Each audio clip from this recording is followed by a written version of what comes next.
Thank you. If anybody is thirsty, I was going to bring a water dispenser, and I was actually told that I had to acquire a permit in order to pour people free water. So, but I do have individual bottled water in coolers over there if you want to get one. And apparently that is legal. As Michael said, I am here as a representative of Carolina Liberty PAC. Can you hear me okay? Okay. Carolina Liberty PAC is a North Carolina state level committee of which the sole function is to advocate our right to live the way that we choose, free from interference of those who desire to control the decisions and the lives of their fellow man. In this battle of liberty versus tyranny, the most urgent and important issue that we face is that of protecting our food freedom. Throughout history, generations have been subject to slavery, groups of people have been held physically and mentally captive to their native tribes, and over time, groups of people involved in this cycling have been able to regain independence for the next generation through enlightenment and often bloody war. The severity of the war that we face over food freedom is one never before known to our species, because we are about to cross beyond a point of no return.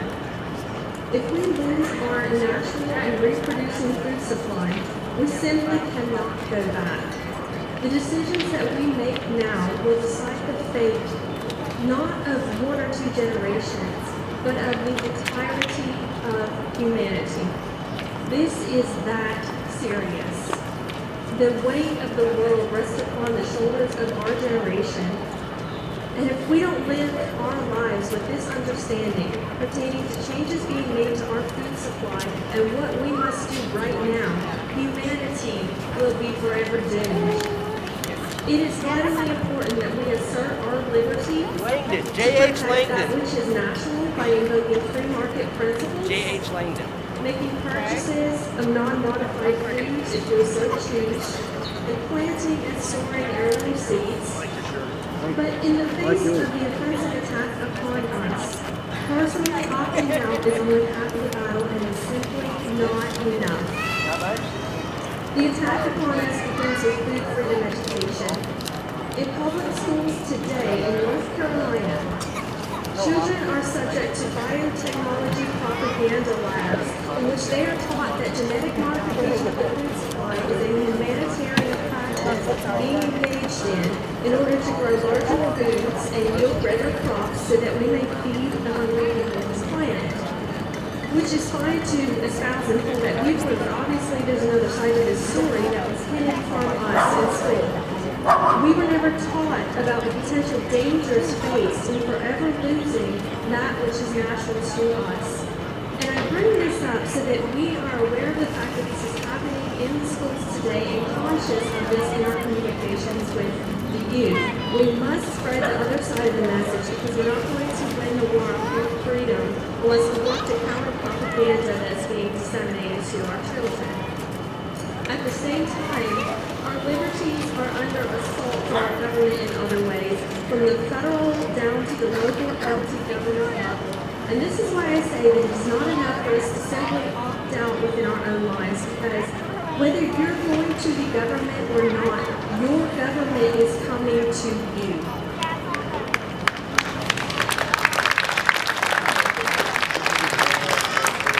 This point was clearly illustrated for me in a story that I recently covered on an attack perpetrated by a local government just up the mountain from me in Boone on a man named Eustace Conway.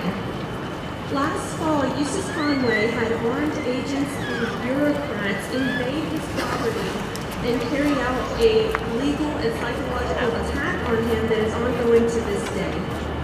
The reason that he was being attacked in this manner is that he owns his own property, he grows his own organic food, he builds his own structures from raw materials on his property, and he teaches these skills to other people. The Watauga County government has stepped in and informed Mr. Conway, you cannot cannot teach people these skills. You cannot feed people raw milk and uninspected eggs. You cannot teach people how to obtain natural spring water to drink. And the list just goes on and on of the cease and desist order that they put on him. It is an outrage that within what many consider to be a free society, an individual is targeted on the basis that they possess and share knowledge for how to maintain the survival of our own species.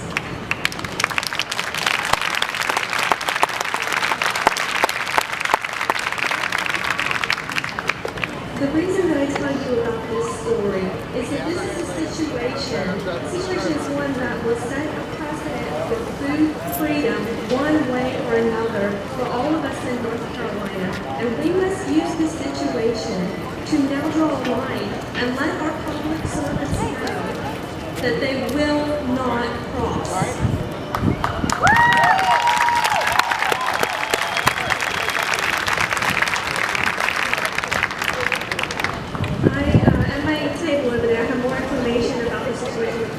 Because really we only touched on the surface of what he is going through. But if you're interested in learning more, I have links and ideas for activism that we can engage in to help this man literally.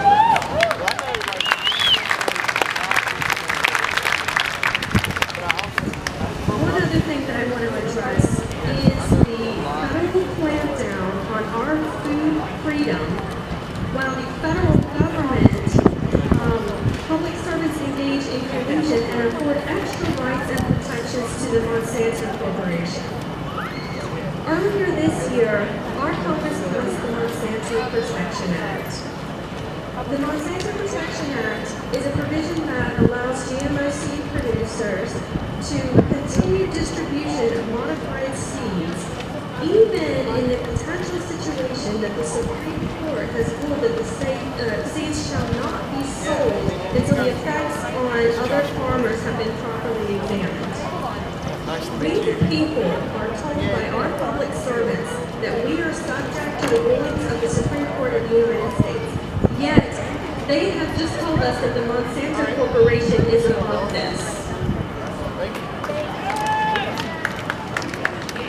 On top of the egregiousness of the provision itself, the method in which the Monsanto Protection Act was passed is deplorable.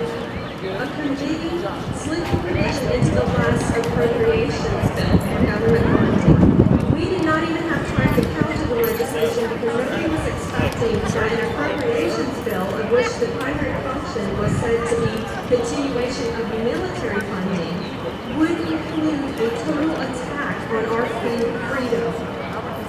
Most of Congress did not even know that the bill contained this provision when they voted to pass it. This is absolutely unacceptable, and we have no accountability to our own government that we're funding these attacks on people. We're funding this legislation that's working against us.